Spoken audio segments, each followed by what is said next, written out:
Hello everyone, welcome back to CTI Stories, the place where we dive deep into the raw, heartbreaking, and sometimes shocking truths of real life. Tonight's story is one of betrayal, quiet strength, and the moment a man discovers who he truly is when everything he thought he knew falls apart.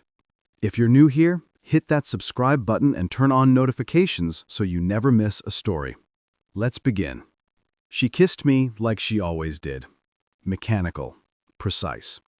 A habit with no hunger behind it. Then she turned away, adjusting her dress in the mirror with that distant look she thought I didn't notice.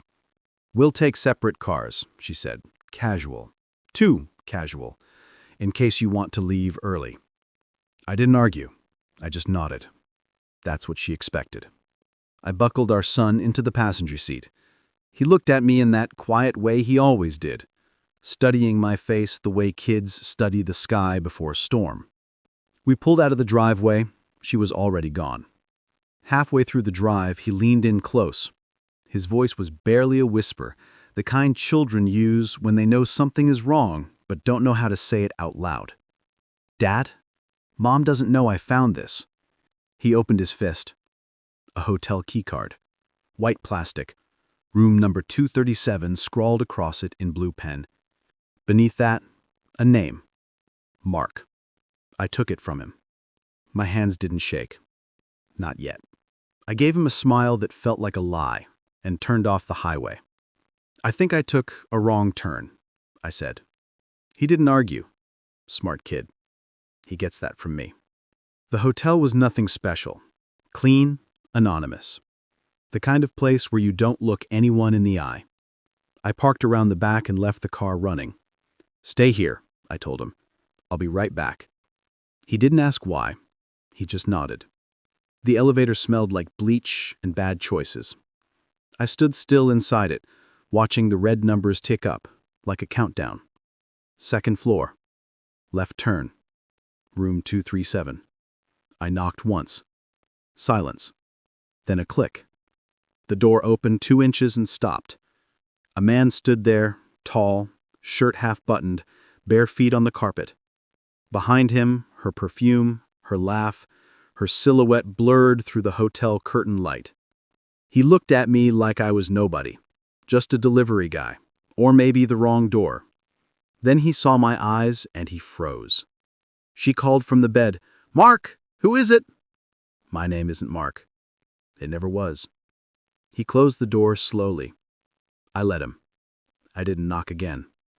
I didn't need to. I already knew. I didn't say anything that night.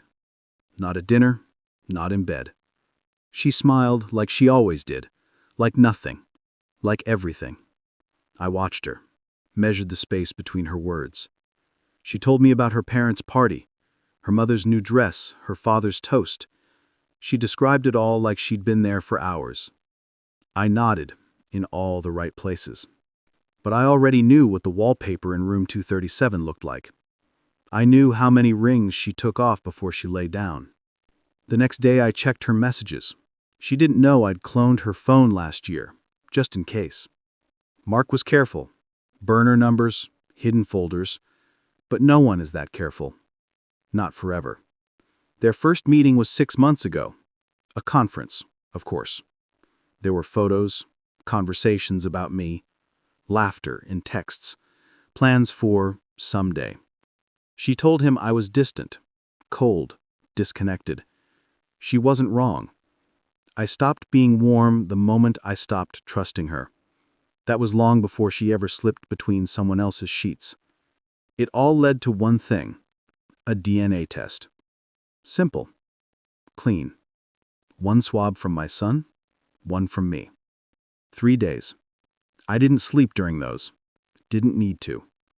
The envelope arrived in a plain white package, unassuming, like truth often is. I opened it in my office, closed the door, locked it. Not a match. Probability of paternity 0.00%. I read it again and again. Then I folded the paper and placed it in my jacket pocket like a loaded gun.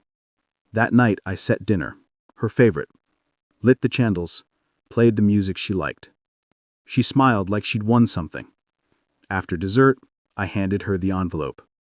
No words. She opened it slowly. Her hands began to tremble. Her lips parted. She looked at me, but I wasn't there anymore.